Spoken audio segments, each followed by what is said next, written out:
Welcome to Sunday School, Philippians 2:4. Look not every man on his own things, but every man also on the things of others. After a time there was another great war between Syria and Israel, and Ben-Hadad, the king of Syria, led a mighty army into the land of Israel and laid siege against the city of Samaria. So hard and so long was the siege that the people in Samaria could find nothing to eat, and many of them died for want of food. But through all the siege, Elisha encouraged the king of Israel not to give up the city. When it seemed that there could be no hope, Elisha said to the king, "Hear the word of the Lord.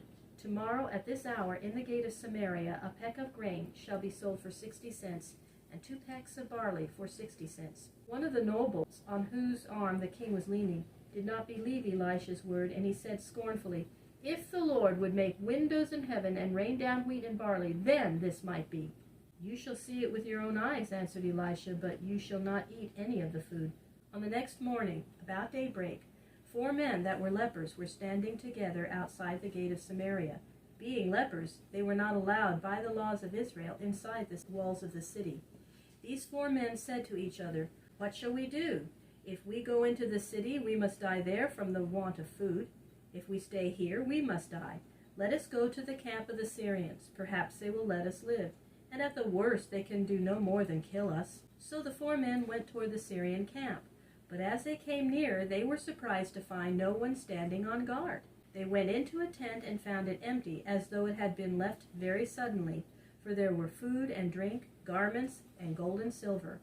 As no one was there, they ate and drank all they needed, and then they took away valuable things and hid them. They looked into another tent and another, and found them like the first, but not a man was in sight. They walked through the camp, but not a soldier was there, and the tents were left just as if they had been when men were living in them. In the night the Lord had caused the Syrians to hear a great noise, like the rolling of chariots and the trampling of horses and the marching of men. They said to each other in great fear, "The king of Israel has sent for the Hittites on the north and the Egyptians on the south to come against us." And so great and so sudden was their terror that in the night they rose up and fled away, leaving everything in their camp, even leaving their horses tied and their asses and all their treasure and all their food in their tents. After a time the lepers said to each other, "We do wrong not to tell this good news in the city. If they found it out, they will blame us for not letting them know, and we may lose our lives on account of it." So they went up to the gate and called the men on guard. They told them how they had found the camp of the Syrians with tents standing and horses tied, but not a man left. The men on guard told it at the king's palace, but the king, when he heard it, thought that it was a trick of the Syrians to hide themselves and to draw the men out of the city so that they might take the city. The king sent out 2 men with horses and chariots, and they found that not only had the camp been left, but that the road down the mountains to the river Jordan was covered with garments, arms, and treasures that the Syrians had thrown away in their wild flight. The news soon spread through the city of Samaria, and in a few hours all the city was at the gate. When the food was brought in from the camp, there was abundance for all the people, and it came to pass as Elisha had said. A peck of grain and 2 pecks of barley were sold for 60 cents in the gate of Samaria by noon of that day.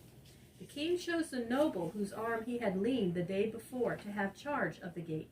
So he saw with his own eyes that which the prophet had foretold, but he did not eat of it, for the crowd was so great that the people pressed upon him, and he was trodden under their feet and killed in the throng. Thus the king and all the city of Samaria knew that Elisha had indeed spoken the word of the Lord. We have seen how different from the ways of Elijah were the ways of Elisha. Elijah lived alone in the wilderness and never came before kings except to tell them of their evil deeds and to warn them of punishment. But Elisha, who lived in the city, at times even in the city of Samaria, often sent helpful messages to the king and seemed to be his friend. Both these men were needed, Elijah and Elisha, one to destroy the evil in the land and the other to build up the good.